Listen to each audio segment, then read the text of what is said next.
नमस्कार दोस्तों, कैसे हैं आप? मैं हूं गौरव और ये है ट्रांसफॉर्मेशंस। रिसेंटली हमें देखने को मिला किस तरीके से United states of America USA के जो प्रेसिडेंट हैं डोनाल्ड ट्रंप, उन्होंने 25% एक्स्ट्रा टैरिफ लगाया भारत के प्रोडक्ट्स पे जो वो भारत से इंपोर्ट करते हैं। और अगर मेजरली अगर आप समझने की कोशिश करेंगे तो वो मेजरली क्या क्या इंपोर्ट करते हैं, तो वो है टेक्सटाइल्स, सेकेंडली आपके जेम्स एंड ज्वेलरी, और थर्ड है मेजरली आईटी सर्विस। तो अगर आप टेक्सटाइल्स की बात करें तो जब इस तरीके का एक्स्ट्रा टैरिफ लगा तो इस तरीके की बातें हमें प्रिंट मीडिया में, सोशल मीडिया में सुनने को मिली कि इसका ओवरऑल नुकसान अमेरिका को ही हुआ, क्योंकि हम उन्हें काफ़ी सस्ते में टेक्सटाइल्स एक्सपोर्ट करते हैं और उनके ओवरऑल जो उनके ग्राहक हैं जो वहाँ से डे टू डे बेस पे सुपरमार्केट से या और प्रोडक्ट्स खरीदते हैं रिटेलर्स, उनको काफ़ी चीज़ का लॉस होगा। और अब इस तरीके की खबरें मार्केट में देखने को मिल रही हैं कि उनको ऐसा कोई भी लॉस नहीं हुआ। क्योंकि भारत से वो जितने भी प्रोडक्ट जो टेक्सटाइल्स के रूप में अगर वो इम्पोर्ट करते भी थे तो उसका ऐसा कोई भी यूनिकनेस नहीं थी और वो इजिली रिप्लेसेबल भी थे। जो मेजर यूएसपी दैट्स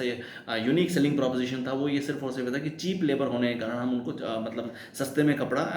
एक्सपोर्ट कर पाते हैं, या सस्ते में जो कंप्लीट गारमेंट्स उनको एक्सपोर्ट कर पाते हैं। और वो उस तरीके का एक्सपोर्ट वो फिलहाल बांग्लादेश से, वियतनाम से भी बहुत अच्छे तरीके से ले पा रहे हैं, और उनके साथ भी वही कंडीशन है कि उनके वहाँ भी लेबर है वो काफ़ी चीप है, सस्ते में वो अपने प्रोडक्ट ले पा रहे हैं। अब इतने सालों की आज़ादी के बाद हमें इस तरीके से देखना है कि हम भी आज भी किसी न किसी कंट्री पर डायरेक्टली डिपेंडेंट है अपने एक्सपोर्ट्स के लिए, और सिर्फ एक स्पेसिफिक कंट्री से, और हमें वहाँ से काफ़ी अच्छे रेमिटेंस या एक तरीके से डॉलर्स मिल पाते हैं। आज भी हमारे देश के काफ़ी सारे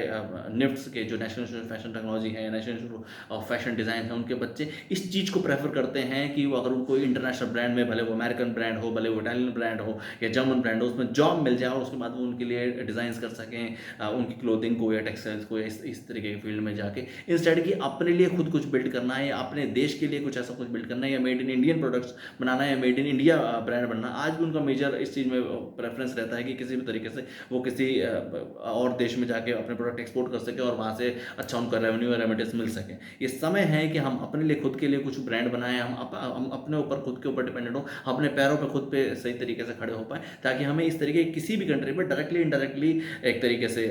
उनको प्रेफर ना करना पड़े या उन पर डायरेक्टली डिपेंडेंट ना होना पड़े। और उसके बाद जब हमारी खुद की यूएसपी होगी, जब हमारी खुद की यूनिक सेलिंग प्रोपोजिशन होगी, जब हमारे खुद के प्रोडक्ट्स में एक तरीके से वो बात होगी, वो क्वालिटी होगी, वो यूनिकनेस होगी, तो इन सब लोगों को हमसे वापस फिर दोबारा किसी न किसी लेना पड़ेगा, और उस समय हम उतले स्तर पे होंगे और वो हमसे एक तरीके से बिजनेस इक्वल हैंड्स पे, एक तरीके से इक्वल लेवल पे कर पाएंगे। आज डायरेक्टली इनडायरेक्टली हम उन पर डिपेंडेंट हैं, और उस तरीके के रीजंस हमें देखने को मिल रहे हैं कि किस तरीके से टैरिफ बढ़ने के बाद हमारी ओवरऑल काफ़ी सारे इंडस्ट्रीज़ में एक तरीके से नुकसान हुआ ही है। और उसकी भरपाई करने के लिए सरकार ने जीएसटी में भी थोड़ी सी कटौती करी है, काफ़ी सारी प्रोडक्ट्स को 28% से लेकर 18% पे लेके आए हैं, और भी ओवरऑल जीएसटी में चेंजेस या रेवोल्यूशन लाने की कोशिश कर रहे हैं, पर ओवरऑल इफेक्ट तो पड़ा ही है। सोचिए इस बारे में। जय हिंद, जय भारत।